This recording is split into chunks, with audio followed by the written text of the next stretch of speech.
Hi there, my name's Eddy Morton. I, along with my wife Trina Keane, run Katie Fitzgerald's music and comedy venue in Stourbridge.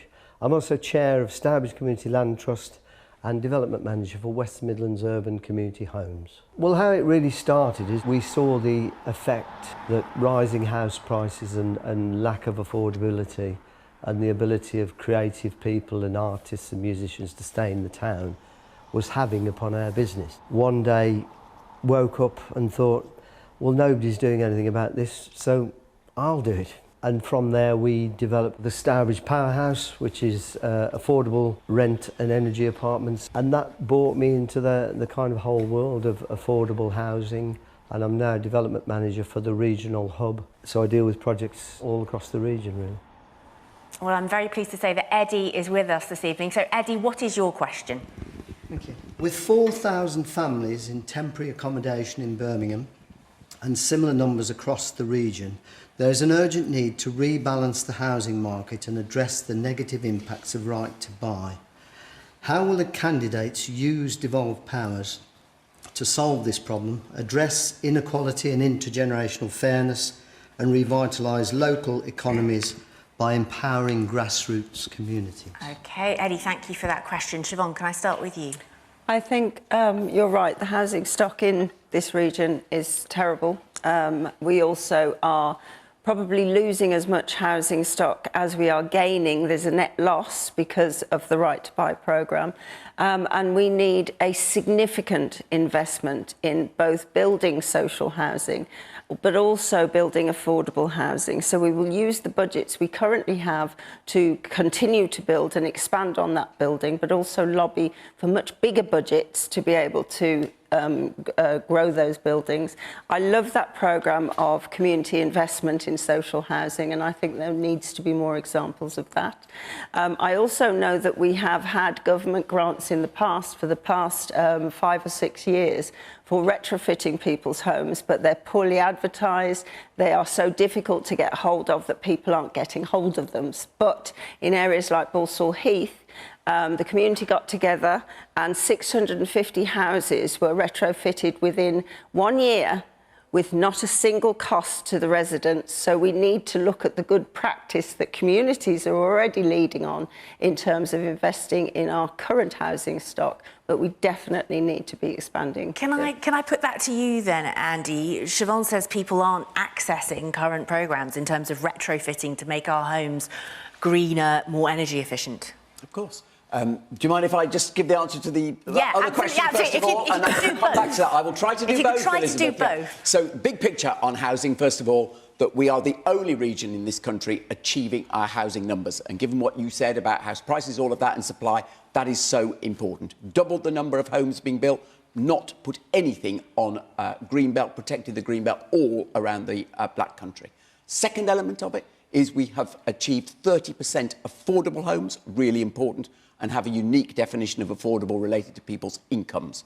You are right to say social houses. We have not done any building of social houses. That has not been in our remit, and the head-on answer to your question is under new powers that we negotiated in the devolution deal. Last year, we've won £400 million that will enable us now to stimulate social home building, and we will be particularly working with local organisations to get SMEs to be doing this rather than just the big companies.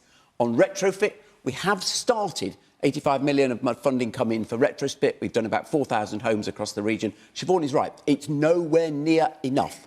And that's why there is a clear commitment in my manifesto going forward of 50,000 homes to be retrofitted. And again, we have secured the funding already, because the underlying point is I do not make commitments that I haven't got the cash to deliver.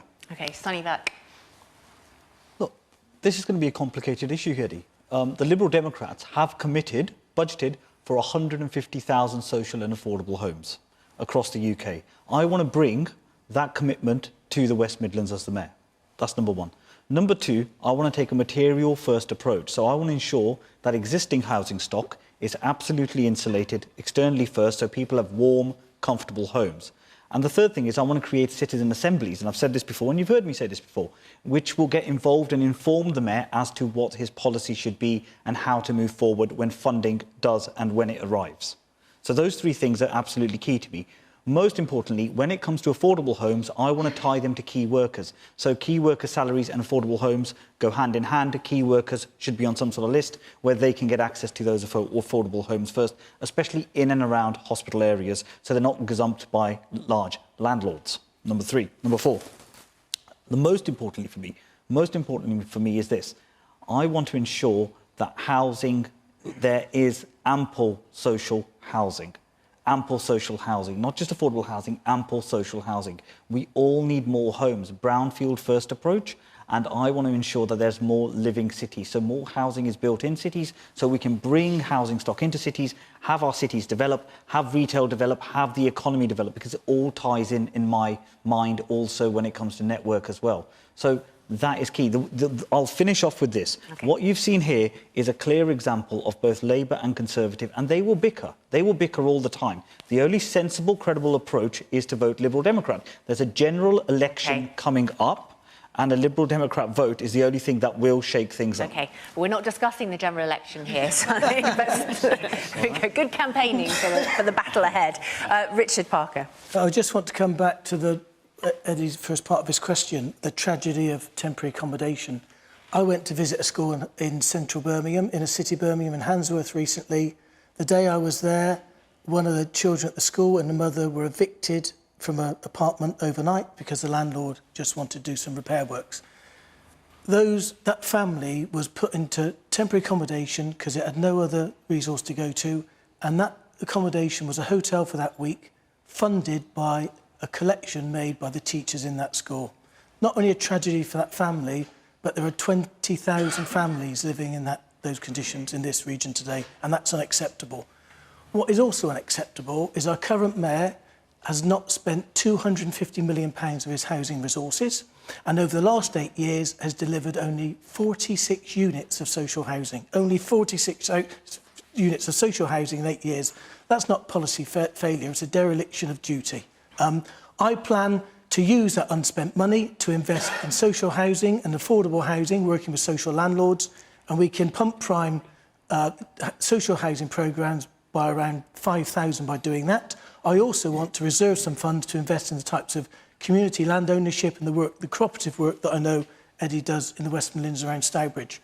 But we need to do a lot more, and I plan to do that. My plans are commitment to a minimum of 2,000 units of social housing every year, building up to 20,000 by the end of the decade. If there's a Labour government, we can double that. All right, thank you, Richard. Elaine Williams, can I bring you in there? Yes, so unfortunately, if you look back over time, back about 15 to 20 years, the Labour government started knocking down a lot of homes in Birmingham and Sandwell under a programme. That's what they brought out, and the Conservatives continue with that, which means we've got a shortage of housing now in the West Midlands. And it's absolutely, to actually find out about how many people are actually homeless.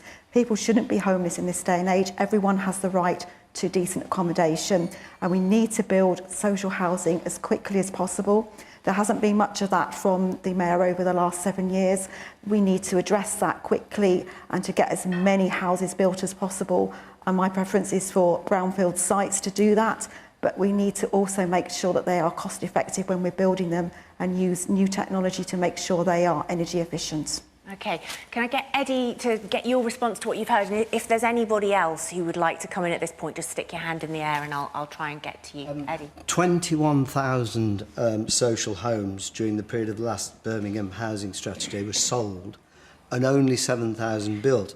Now, if you take that across the region, the numbers you're proposing won't overtake that problem. It'd be interesting to go across the panel. Are you in favour of right to buy, yes or no, Siobhan? I'm ambivalent about this because I know a lot of people in council housing who have been saving up for all their lives who want to buy. Yes or no? But I agree, it has to... Sorry, could I just comment? I'm not against right to buy. What I'm for is a pause in right to buy while we rebuild housing stocks. It's an important part of aspiration. Right. So can I put Siobhan on the spot there then, because now everybody else gets to say maybe. But if we come across the panel, Richard, what is your position on right to buy? Yeah, so for those tenants under existing rights that they've got, I wouldn't interfere with them. But for new build social housing, until we build our way out of this crisis, I would put a pause on right to buy. Andy? Yes, I'm in favour of it. It is an aspiration. We've seen it change people's lives. But you are right. We do have to rebuild the stock. While I've got the microphone, Elizabeth, I have to just come back to what Richard said, because I am very happy to be held accountable for what I am responsible for. But I do not think it is reasonable to say I have not done the social housing building. Last time I understood You've this... done 64, Andy. Wait a minute, Richard. Please hear me out. The last time I understood this was the responsibility of local authorities. It is because local authorities have not delivered that we are now stepping in, and we have secured the funding to do that. Those are the facts. No, OK, Sonny. I just correct you, it's, no, 40, sorry, it's 46, Richard. not 64. Richard, sorry. More example of why you should be voting Liberal Democrat. But even if there's a general election coming up, it's really important to really understand this. This is the problem, Eddie. This is the fundamental problem you've got right here. This is what I have been saying over and over again. Let me just answer the question directly on right to buy, OK? People have a right to buy their homes because that is their right, and if they have saved up for it, they should be entitled to. But I agree with Richard on this. Where new social housing stock is being built in the West Midlands, I would pause the right to buy for new social housing All right, stock. very quickly, Elaine, right to buy, yes or no? Well, that's a good question as well, because again, as we said, right to buy is actually enshrined in law. So if it can be paused, then we could do that for a while. But obviously, people do have that right under legislation that was passed by national government. Yes or no, are you in favour of it? Are you in favour of the right to buy? In principle, yes, where it's been enshrined in law. But if we actually need to look at what the housing is at the moment, if we can pause that, then we can. But generally, I am in favour if it's obviously the prevailing conditions are there, but they're not at the moment. We need more social housing. All right. OK, thank you very much. We're going to leave that there and move on now.